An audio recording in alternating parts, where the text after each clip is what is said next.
बिहार शरीफ में हरीम एक स्कूल था, जिस स्कूल में आपको पता है मिड डे मील में ना डिटर्जेंट मिला दिया गया नमक की जगह, और उस वजह से वहां पर 36 बच्चे बीमार पड़ गए। हुँ, जब इस तरह की हेडलाइंस आती है ना, तो दिल टूट जाता है। हुँ, आज हम इसी पर बात करेंगे, क्योंकि ना ये एक ऐसा इशू हो गया है जो कि हर पेरेंट्स को डरा देता है और हर पेरेंट्स इससे परेशान हो जाते हैं। हुँ। तो बेसिकली यस, आज हम मिड डे मील की बात करेंगे, जो बच्चों को न्यूट्रिशियस खाना देने के लिए लाई गई एक स्कीम है, लेकिन रिपीटेडली बन रहे हैं उनकी हेल्थ के लिए खतरा। और सबसे रीसेंट इंसिडेंट बिहार से है। अनफॉर्चुनेट बात ये है कि बिहार से पहले भी ऐसे इंसिडेंट सामने आ चुके हैं, और सिर्फ बिहार ही नहीं, और भी स्टेट से इस तरह के मामले सामने आते रहते हैं, स्वर्णा। बिल्कुल, लेकिन ना शुरू करने से पहले चलिए ये समझते हैं कि mid day meal programme actually में है क्या? क्योंकि बहुत लोगों को पता भी नहीं होगा कि ये स्कीम जो है वो कितनी पुरानी और कितनी ज़्यादा इम्पोर्टेंट है हमारे देश के बच्चों के लिए। राइट। तो आपको बता दें कि मिड डे मील स्कीम, जिसे अब पीएम पोषण स्कीम के नाम से जाना जाता है, ये 1995 में लॉन्च हुई थी।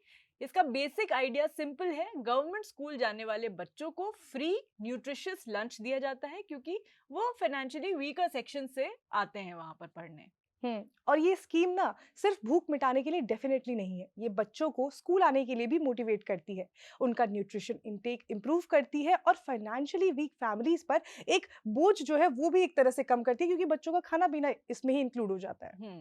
लेकिन किसी ने सोच लिया कि नमक की जगह सर्फ मिलाने से बच्चों को शायद ज्यादा न्यूट्रिशन मिलेगा। इस शख्स के लिए हम ये कहना चाहेंगे कि इसके हर खाने में ना सर्फ मिला दिया जाए तो बेहतर है। यहाँ एक बड़ा सवाल है कि अगर ये स्कीम इतनी इंपॉर्टेंट है, तो इसकी क्वालिटी चेक और मॉनिटरिंग इतनी खराब क्यों है?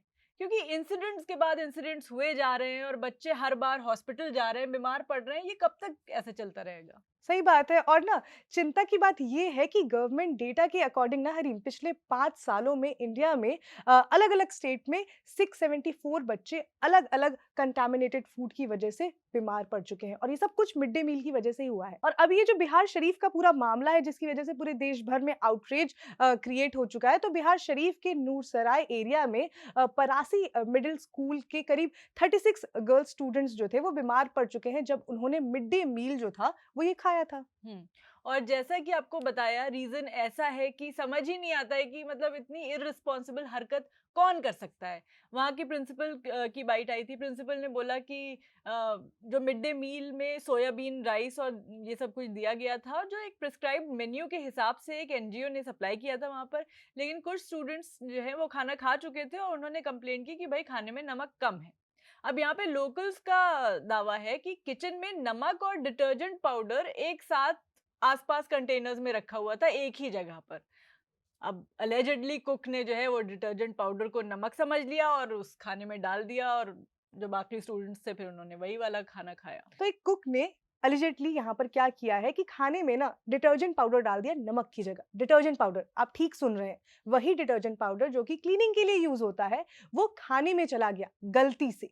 ऐसा खाना खाने से बच्चों को वॉमिटिंग, डिजीनेस हुई, और फिर उसके बाद तुरंत उन्हें बिहार शरीफ के सदर हॉस्पिटल ले जाया गया। फॉर्चुनेटली सब बच्चे अब आउट ऑफ डेंजर है, लेकिन सवाल ना वही है कि ऐसी गलती हो कैसे सकती है, कोई इतना इररिस्पॉन्सिबल कैसे हो सकता है। तो बेसिकली यहाँ पर बिहार के रूरल डेवलपमेंट मिनिस्टर जो हैं श्रवण कुमार, उन्होंने हॉस्पिटल पहुंचकर फिर अफेक्टेड स्टूडेंट्स से बात भी की, मुलाकात की। उन्होंने डॉक्टर्स से भी स्टूडेंट्स की हेल्थ कंडीशन के बारे में बात की है। और इन्होंने बताया, उन्होंने मतलब ये कहा कि एक डिटेल्ड इंक्वायरी कराई जाएगी, ताकि ये पता लगाया जा सके कि मिड डे मील को प्रिपेयर और सर्व करने के दौरान ये अलेजेड लैप्स कैसे हुआ। तो बेसिकली मिनिस्टर ने जाके अपनी एक जिम्मेदारी निभा दी है वहां पे। हाँ, क्योंकि ये कोई छोटी गलती तो बिल्कुल भी नहीं है। हम्म। डिटर्जेंट पॉइज़न होता है, और अगर ज़्यादा क्वांटिटी में हो इसमें, तो बच्चों की जान भी जा सकती थी इस इंसिडेंट के बाद। तो ये सिर्फ़ एक कुक की अलिजेटली गलती तो बिल्कुल भी नहीं हो सकती, ये पूरे सुपरविज़न सिस्टम का फेलियर है। क्योंकि अगर प्रॉपर ट्रेनिंग होती, प्रॉपर क्वालिटी चेक होते, तो ऐसा कुछ नहीं होता। और ऐसा नहीं कि कोई ऐसे इंसिडेंट पहली बार हो रहे हैं। बिहार से इस तरह की जो घटनाएँ हैं, वो पहले भी हेडलाइन्स में आ चुके हैं। तो चलिए देखते हैं कि पिछले कुछ सालों में और क्या-क्या इंसिडेंट्स हुए हैं, क्योंकि ये ना एक पैटर्न अब बहुत डेंजरस हो गया है। सिर्फ 3 महीने पहले मई 2026 में बिहार के सहरसा डिस्ट्रिक्ट में एक मिडिल स्कूल में 150 से ज्यादा बच्चे बीमार पड़ गए थे। ये हेडलाइन हम लोग ने पढ़ी थी। और उसकी वजह पता है क्या है हरीम? हुँ, खाने में ना मिड डे मील में एक साँप का बच्चा मिला था, साँप का बच्चा। आपने बिल्कुल ठीक सुना है। एक छोटा-सा सांप का बच्चा खाने में था और जब बच्चों को पता चला ना, तो 150 के करीब बच्चे जो थे, उनको फूड पॉइज़निंग हो गई और फिर उन्हें हॉस्पिटल ले जाया गया। हाँ, और ये फूड सप्लाई भी एक एनजीओ कर रहा था जो कि पीएम पोषण स्कीम के अंडर काम करता है। मतलब गवर्नमेंट ने आउटसोर्सिंग किया और एनजीओ ने क्या किया, उन्होंने ना हाइजीन का कोई ध्यान रखा, ना क्वालिटी चेक का कोई ध्यान रखा, दोनों चीज में फेल हो गए। और उससे हुआ क्या? बच्चे बीमार हो गए। हम्म। और इंटरेस्टिंग बात पता है क्या है? कि इसी सहरसा डिस्ट्रिक्ट में ना फरवरी 2026 में भी एक इसी तरह का इंसिडेंट सामने आया था, जहाँ पर 70 के करीब बच्चे जो थे वो बीमार पड़ गए थे। राइट। तो क्लियरली बिहार में ये एक पैटर्न तो बन ही गया है, ये हम बोल सकते हैं। हर कुछ महीने में एक नया इंसिडेंट आएगा और हर बार बच्चे हॉस्पिटल जा रहे हैं, फिर वो बीमार पड़ रहे हैं, लेकिन अथॉरिटीज कहाँ हैं, कोई लेना देना नहीं उनको। लेकिन हरीम, यहाँ पर मैं आपको ये बात बताना चाहूँगी कि ये कहानी सिर्फ़ बिहार तक लिमिटेड डेफ़िनिटली नहीं है। दूसरे स्टेट्स में भी ऐसी कहानियाँ जो हैं उन स्टेट से भी सामने आई हैं।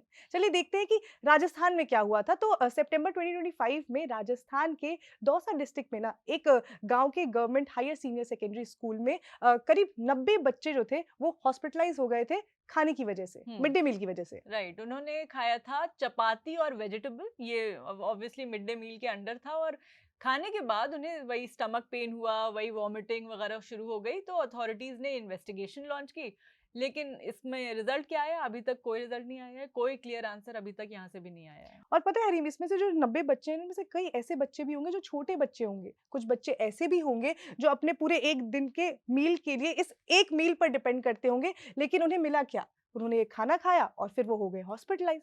लेकिन सवाल वही है कि अथॉरिटीज़ कहाँ हैं इनमें? हम्म।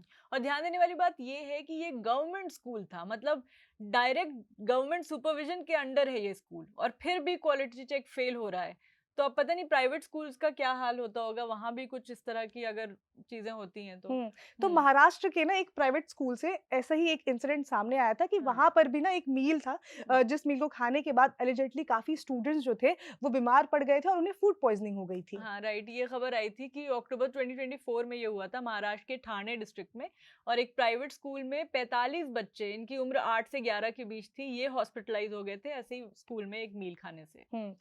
उन्हें नौशिया हुआ, हेडेक हुआ, उन्हें एब्डोमिनल पेन हुआ, क्लासिक फूड पॉइज़निंग के सिम्पटम्स उन्हें देखने को मिले उन बच्चों के अंदर में, और फिर पुलिस ने इस मामले में एफआईआर भी रजिस्टर की स्कूल मैनेजमेंट के अगेंस्ट में, और फूड सैंपल की को टेस्टिंग के लिए भी भेजा गया था इस मामले में। लेकिन यहाँ एक और लेयर है कि ये प्राइवेट स्कूल था जहाँ फीस ली जाती है, और फिर भी इस तरह के मील अगर उनको प्रोवाइड किया जा रहा है तो उसमें 45 बच्चे अगर बीमार पड़ रहे हैं, तो ये तो और भी ज्यादा प्रॉब्लमैटिक है। तो सवाल यही है कि चाहे गवर्नमेंट स्कूल हो या फिर प्राइवेट, चाहे एनजीओ सप्लाई करे या फिर स्कूल खुद वो खाना बनाए, लेकिन सवाल वही है कि अकाउंटेबिलिटी कहाँ है? कहाँ है क्वालिटी कंट्रोल और कहाँ है क्वालिटी चेक्स? हम्म। और यहाँ पर हम एक और एग्जांपल छूट गया था बिहार से, वो फिर से हम यहाँ पर देंगे कि बिहार में ना लिजर्ड मिली थी खाने में, इसी हाँ। मिड डे मील में लिजर्ड मिली थी। ये भी एक मामला सामने आया और था, ये अगर आप। हेडलाइंस जब हमने पढ़े थे तो हाँ। हम ये डिस्कस भी कर रहे थे कि कैसे मिड डे मील में छिपकली कैसे निकल सकती है और लोगों को पता कैसे नहीं चल सकता कि भाई कि मिड डे मील में छिपकली है। तो पता है हरीम, हुआ क्या था कि फरवरी 2026 में बिहार के मधेपुरा ब्लॉक में एक मिडिल स्कूल था, वहां पर 70 से ज्यादा जो बच्चे थे, स्कूल के बच्चे, वो बीमार पड़ गए थे मिड डे मील खाने के बाद ही। और इसमें ये पता चला था, जो प्रिलिमिनरी इंफॉर्मेशन थी उसके अकॉर्डिंग, एक लिजर्ड गिर गई थी खाने में, जो कि अलेजिडली एक एनजीओ के थ्रू ही सप्लाई किया गया था, ये मिड डे मील स्कीम के अंडर था। और भाई ये मामला सामने आया था। और पता है हरीम, यहाँ पर सबसे ज़्यादा चिंता की बात क्या थी कि इस पूरे मामले के बाद ना एक लड़की थी, उसकी कंडीशन काफ़ी ज़्यादा सीरियस हो गई थी। मतलब ये कोई मामूली फूड पॉइज़निंग का मामला बिल्कुल भी नहीं था, ये लाइफ थ्रेटनिंग हो सकता है इस तरह के जो इंसिडेंट सामने आते हैं बच्चों के लिए। तो जैसे तुमने सांप वाला इससे पहले बताया था, तो ये दूसरी बार है जब बिहार में फॉरेन ऑब्जेक्ट मिला खाने में, सांप के बाद फिर अब ये लिजर्ड मिली। तो क्या ये कोइंसिडेंस है या ये सिस्टमैटिक नेग्लिजेंस है, क्या कहा जाएगा इसको?